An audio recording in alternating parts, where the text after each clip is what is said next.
हमारे विधान परिषद में साथी सदस्य श्रीमान अवधेश कुमार मंजू सिंह जी, हमारे बहुत वरिष्ठ नेता, कई बार के मिनिस्टर और हमारे बहुत अच्छे बड़े भाई मित्र हैं आदरणीय रमापति शास्त्री जी, और हमारे सभी साथी हैं आदरणीय श्री विनय कुमार द्विवेदी जी, आदरणीय प्रभात वर्मा जी, और बहुत जोरदार संचालन कर रहे हमारे राकेश तिवारी जी,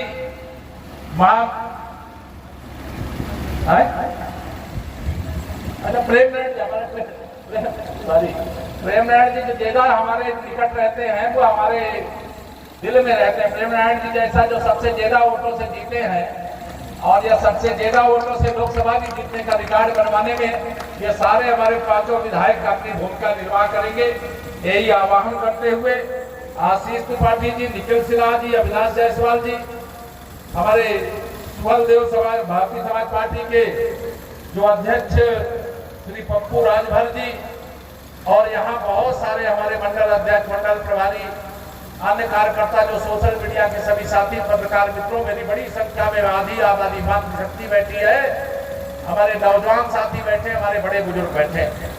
मैं आप सब लोगों से बहुत लंबा भाषण नहीं दूंगा, लेकिन 2-4 बातें आपसे कहना जरूरी है। लेकिन पहला तो आप नोट कर लीजिए कि 2024 का यह लोकसभा चुनाव केवल सांसद बनाने और माननीय नरेंद्र मोदी जी को प्रधानमंत्री बनाने का नहीं है। यहां से आप सांसद बनाएंगे, माननीय नरेंद्र मोदी जी देश के प्रधानमंत्री बनेंगे, तो देश 5 साल नहीं 100 साल आगे बढ़ जाएगा। ये विश्वास रख करके आप अपने अपने बूथ पर, अपने अपने क्षेत्र में अपनी अपनी भूमिका जिस प्रकार से बनती है, उस भूमिका का निर्वाह करने का काम करेंगे। बहुत लंबे समय के बाद देश विकास के पथ पर आगे बढ़ चला।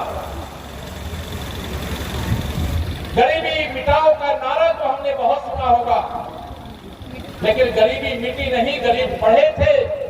लेकिन माननीय नरेंद्र मोदी जी के नेतृत्व में जब सरकार बनी तो देश में 25 करोड़ गरीब गरीबी रेखा के नीचे से बाहर आए, आज वो मुख्य धारा का हिस्सा है। इसके लिए माननीय प्रधानमंत्री जी को हृदय से आप सबको अभिनंदन करना चाहिए, उनको बधाई देना चाहिए, और उन्हीं के नेतृत्व में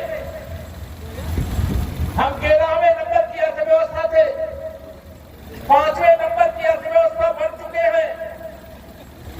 और प्रधानमंत्री जी ने कहा है, तीसरी बार मोदी सरकार का मतलब तीसरी अर्थव्यवस्था बनाने का उन्होंने देश से वादा किया, देश को गारंटी देने का काम किया। अब की बार 400 पार का ये जो नारा है, ये नारा बहुत बड़े लक्ष्य को अर्जित करने के लिए है। अगर भारतीय जनता पार्टी को अकेले दम पर संसद में बहुमत ना मिला होता तो क्या जम्मू कश्मीर से 370 का अंक हो पाता? क्या दोनों हाथ में बताओ, हो पाता क्या? अगर भारतीय जनता पार्टी को अकेले दम पर बहुमत ना मिला होता तो 500 साल बाद रामलला अपने भव्य दिव्य मंदिर के अंदर विराजमान हो पाते क्या? 5 शताब्दी की लड़ाई, 10 साल क्या किया है हमने? केवल कमल का बटन दबाया, भाजपा का सांसद बनाया, और जब भाजपा बहुमत में थी, हमारा गठबंधन बहुत बड़ा है, प्रधानमंत्री जी ने कहा है भारतीय जनता पार्टी 370 प्लस रहना चाहिए, 370 से अधिक सांसद अकेले भारतीय जनता पार्टी के रहने चाहिए। करोगे? सब लोग हाथ नहीं उठा रहे, सब लोग हाथ उठा दो, जरा बताओ मुझे, सब लोग करोगे ना? 370 प्लस। अब ये 370 प्लस करने की क्या जरूरत है, तो आप समझ रहे होंगे अभी बहुत जरूरत है, अभी बहुत कुछ देश के लिए करना है। विकसित भारत की गारंटी के लिए 370 सांसद भाजपा के, 400 से अधिक सांसद भाजपा गठबंधन के बनाने का देश के प्रधानमंत्री माननीय नरेंद्र मोदी जी ने आह्वान किया। उसे पूरा करने का संकल्प लेकर के यहां से जाइएगा। 2024 के लोकसभा चुनाव में एक तरफ भ्रष्टाचार के दलदल में डूबे हुए दल और उनके नेता हैं, वो सारे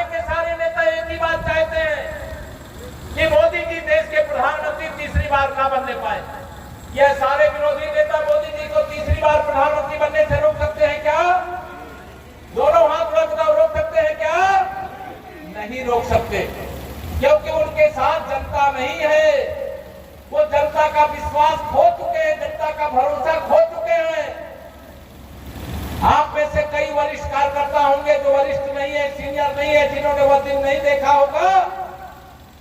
सोशल मीडिया की कार्यशाला, उस सोशल मीडिया के समुद्र में कूद जाइएगा और पता करिएगा, जब कांग्रेस की अगुवाई में श्री राजीव गांधी जी के नेतृत्व में देश में सरकार थी, संसद में खड़े होकर के वो कहते थे कि हम दिल्ली से अगर 1 रुपया भेजते हैं तो जिसके पास भेजते हैं उसके पास 15 पैसा पहुंचता है।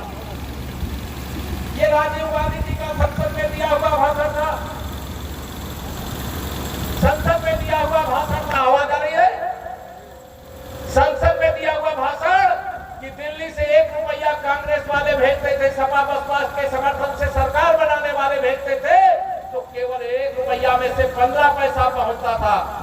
और 56 इंच के सीने वाले माननीय नरेंद्र मोदी जी ने देश में 52 करोड़ गरीबों के बैंक खाता खोल दिया और 34 लाख करोड़ रुपया, चाहे वो सम्मान निधि का पैसा हो, चाहे आवास बनाने का पैसा हो, चाहे शौचालय बनाने का पैसा हो, चाहे गैस के सिलेंडर में सब्सिडी देने का पैसा हो, अनेक योजनाओं का पैसा उन्होंने डीबीटी के माध्यम से सीधा खाते में भेजा और पूरा 34 लाख करोड़ रुपया पहुंचा। कितना?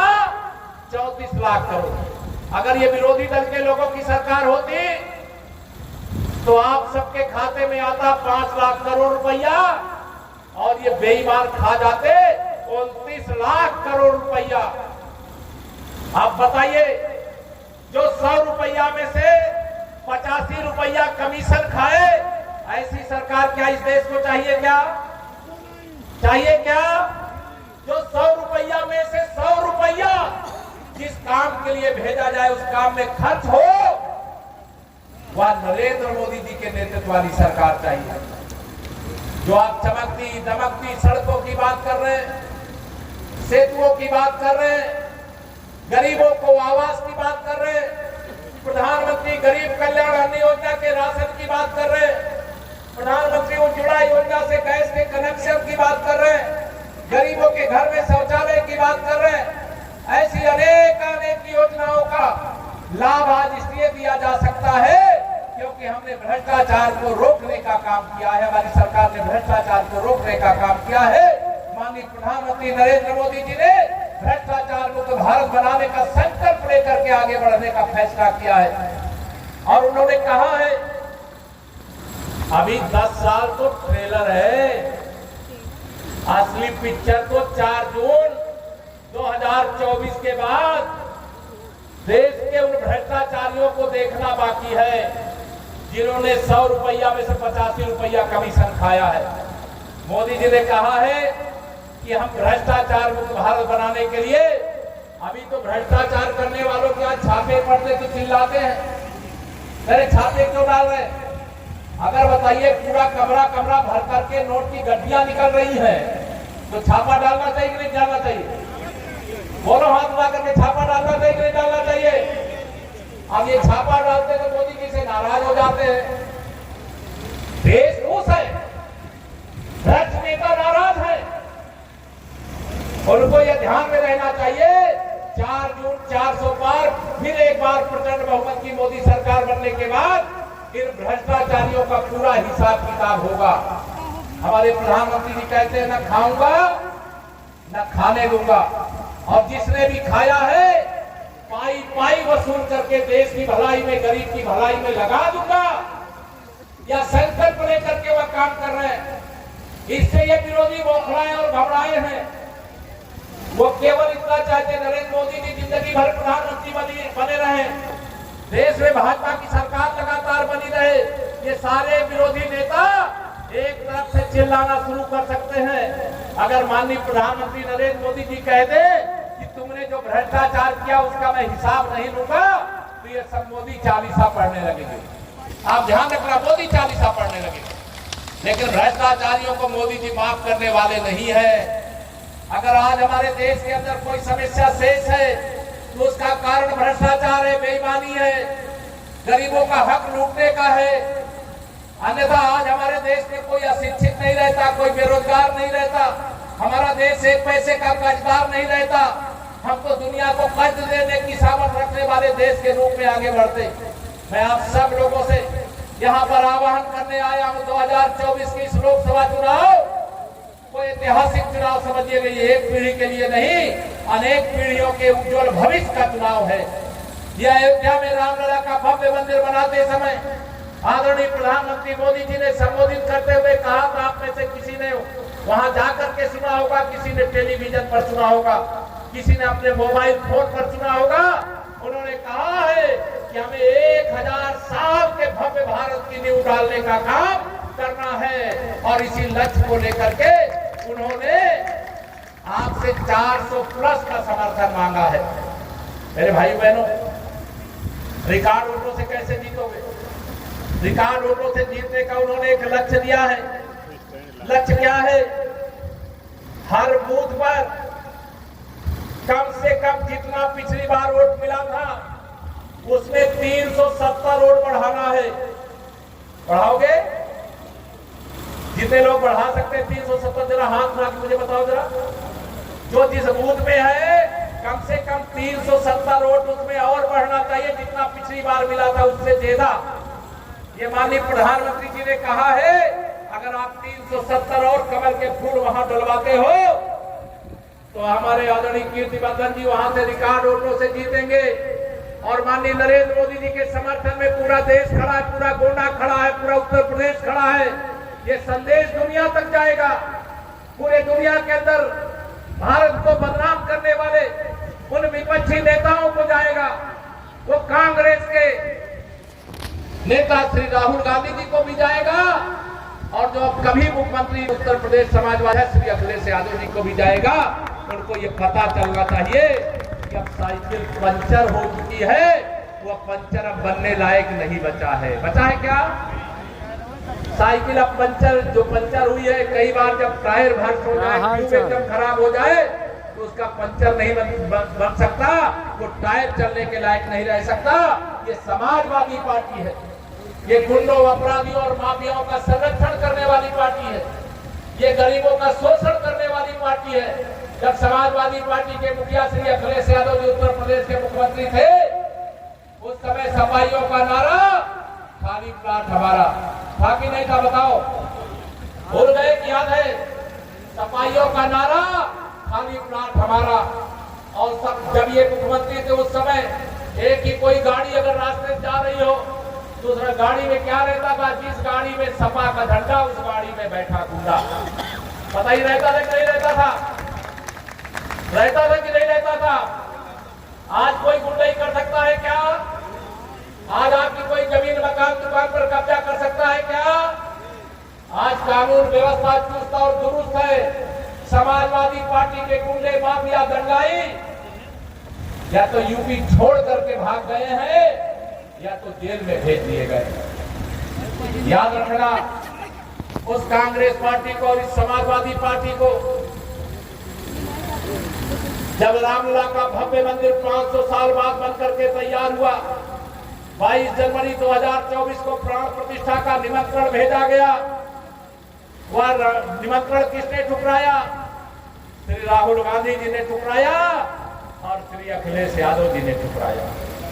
जिस पार्टी ने भगवान श्री रामलला के निमंत्रण को ठुकराया है, राम भक्त और राष्ट्रभक्त उनको ठुकराने का काम करेंगे। 2024 में हिसाब चुकता करने का काम करेंगे। उनको ये पता चलना चाहिए कि राम भक्तों के सीने में गोली दागने वाले श्री अखिलेश यादव जी राम भक्त भी हिसाब चुकता करना जानता है। भगवान श्री राम को काल्पनिक बताने वाली कांग्रेस पार्टी और उनके नेताओं को यह पता चलना चाहिए कि राम जी का मंदिर केवल राम जी का मंदिर नहीं है, वह इस राष्ट्र का मंदिर है, राष्ट्रीय एकता के गौरव का मंदिर है, राष्ट्र की प्रतिष्ठा का मंदिर है। अगर यह बीमारी को, जब देश आजाद हुआ था, 4 मंदिर हमारे ऐसे थे जिन मंदिरों के प्रति हिंदू समाज की गहरी आस्था थी, राम भक्तों की, शिव भक्तों की, कृष्ण भक्तों की, एक था गुजरात में भगवान सोमनाथ का मंदिर, वहां तो मंदिर जीर्णोद्धार का काम आजादी प्राप्ति के तत्काल बाद